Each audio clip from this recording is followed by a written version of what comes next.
So, kaya ko sinabing nakakalungkot guys is para sa isang tao na sumunod lang sa, sa utos, dadalhin niya ngayon yun.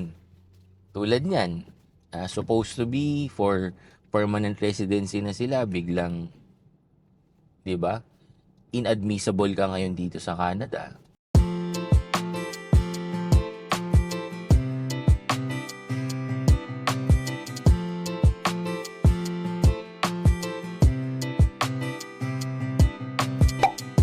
Hello guys, Nardino TV here and we are back with another video.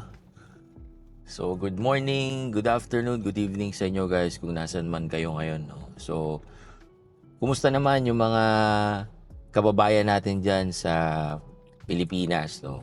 Siyempre guys, bukod sa Buhay Canada, yan yung isa sa mga tinututukan din natin, no? Yung sa mga news regarding dyan sa Philippines. No? Ano na yung mga latest news dyan sa Philippines. And yung isang nabalitaan nga natin, no guys, yung kaso ngayon ni former President Duterte, no. Nasa Hague siya ngayon dahil nga doon sa kaso niya yung sa war on drugs, no. Pero guys, hindi yan na magiging topic natin for today, no. Kaya ko lang yan nasabi kasi yung main topic natin is kinda related po doon sa mga nangyari before noong panahon ni Duterte, no.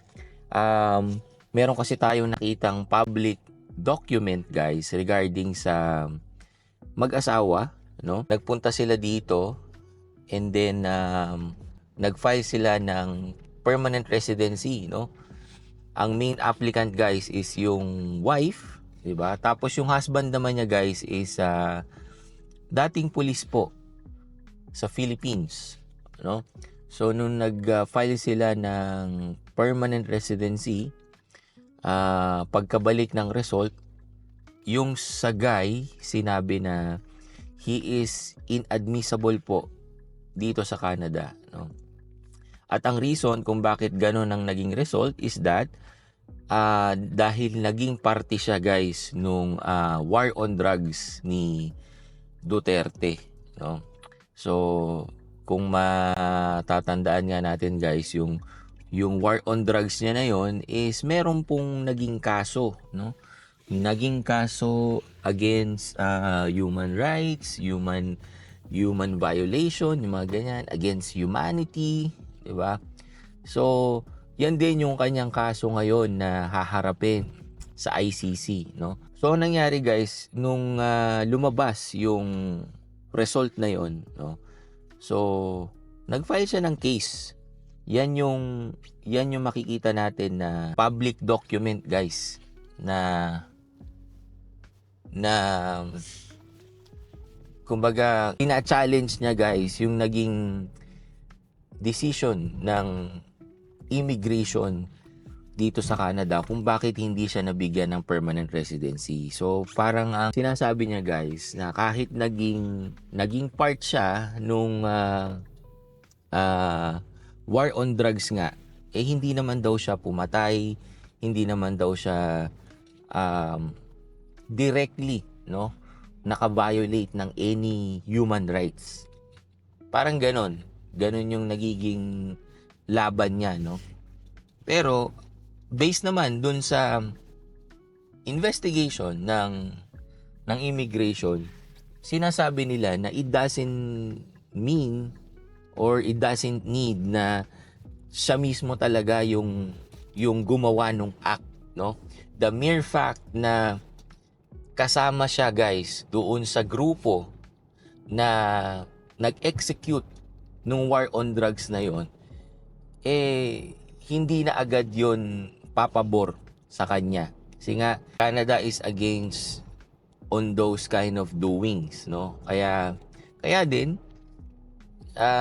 hindi pumabor sa kanya yung korte guys. Yan yung document na nakikita natin ngayon na sabi nga, dismiss, no? So, hindi siya pinanigan po ng korte, 'di ba? Yan. So, Nakakalungkot, no, guys? Kasi, syempre tayo, guys, gusto rin nating i-analyze ng maigi kung ano yung nangyari sa kanya, no? And para mas maintindihan natin yung pinanggagalingan, kailangan nating ilagay yung sarili natin doon sa sitwasyon niya, no? Being, ako po, hindi naman ako pulis, di ba? Pero bilang isang empleyado rin na syempre meron din namang ranking sa opisina, di ba? So meron din kaming supervisor, meron kaming tech lead, team lead, service lead, manager, senior manager, CEO hanggang sa pinakamataas office.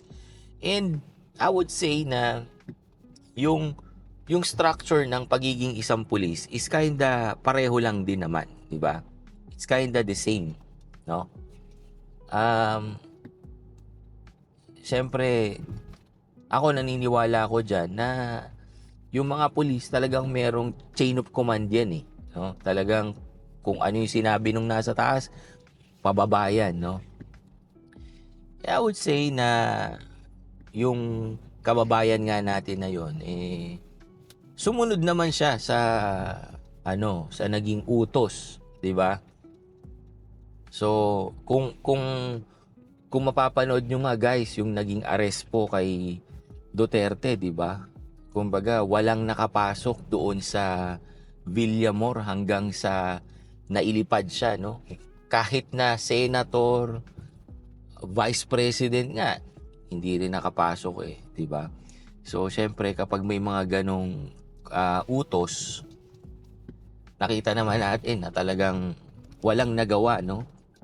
Talagang ang option mo is to follow because that is the command from the upper management, parang gano'n. So, kaya ako sinabing nakakalungkot guys is para sa isang tao na sumunod lang sa sa utos, dadalhin niya ngayon yun. Tulad niyan, supposed to be for permanent residency na sila, biglang, di ba? Inadmissible ka ngayon dito sa Canada. O,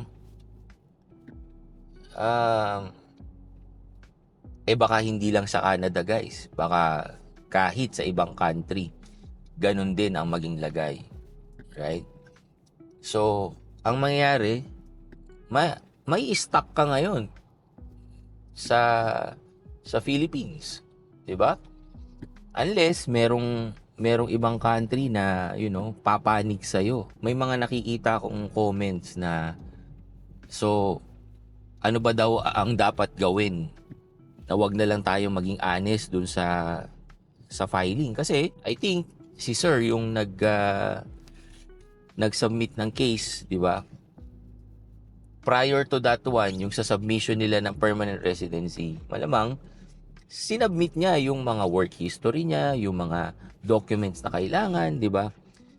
Pero yun nga, nalaman na ganun. And for sure guys, hindi lang siya ang police from Philippines na nandito sa Canada kasi may mga nakilala din ako na friends ng mga friends ko na police sa Pilipinas, no? Tapos nandito sa Canada, no? And swerte kung yung panahon na pulis sila hindi doon sa panahon ni Duterte, no? Or anything related sa mga violation na katulad noon kasi makikita yon guys, no? Sinasabi nga natin guys na yung immigration ng Canada is meron siyang system na sophisticated din and kayang mag-track ng mga katulad nun, no? Siguro yung iba nag-iisip na kaya yan na-highlight is because yung nangyayari kay Duterte ngayon, no? Pero guys, kung makikita nyo yung date nung kaso na to, January pa eh. January 2025. So, hindi siya kinda related or yung iisipin natin na kaya lang yan nahalungkat is because yung kaso ngayon ni Duterte sa ICC. Hindi po, no? So, for me, tingin ko dyan, talagang merong system ang Canada, no, to track those kind of scenario, no. And nakakabilib yun, no, guys, na para i-link mo yung pagkapulis niya and meron palang international case doon sa leader na nag-execute ng war on drugs. 'Di ba? At na-track daw nila. Just imagine yung mapping, no? Kung gaano ka sophisticated nga yung tracking system ng Canada, 'di ba? Para ma-track nila yung former police before at nilink nila doon sa leader or doon sa president There are police reports. na nag-execute nung ganong klaseng pamamaraan sa war on drugs. 'Di ba? What more kung talagang merong kang ginawang something na hindi maganda talaga. Kasi yung nangyari sa kanya, guys, hindi mo naman sasabihin na talagang, let's say, nakapatay siya ng tao or whatever, 'di ba? Nakalagay lang doon is parte siya nung war on drugs. Nung time na 'yon, 'di ba? Wala namang specific na kaso sa kanya, no? Kaya sinasabi natin lagi, guys, no, na mag-iingat tayo sa mga documentation, sa mga sinasubmit natin na mga information, kasi hindi malabong matrack yan or malaman ng Canada pag meron ka talagang something na hindi sinubmit na genuine or totoong information about yourself, 'di ba? Yan. And that is very very unfortunate, no, para doon sa kababayan natin na pulis. At saka, guys, yung mga PR na nandito, no, sabihin na nating nakalusot sila or whatever, pero PR sila na part ng war on drugs. Siguro hindi ko masasabing totally nakaligtas na sila or whatever, kasi meron pang next stage, guys, which is yung citizenship, 'di ba? Kung sa PR screening ganito na kahigpit, paano pa dun sa citizenship na for sure mas maigpit doon, 'di ba? But again, at the end of the day, hindi natin sinasabi na kapag meron kayong mga ganitong information na makakaapekto sa inyo, kailangan nyo pa rin i-disclose, no? Kasi kung nangyari naman talaga at talagang hindi ka naman na nakagawa ng mali, no? Sabihin mo lang yung totoo, and harapin mo na lang kapag talagang nandun na, 'di ba? Meron talagang mga pagkakataon na katulad nito, no? Yan. So, yun, guys. So, yun ang ating sharing for today. So, thank you again for watching and see you on my next video. Peace.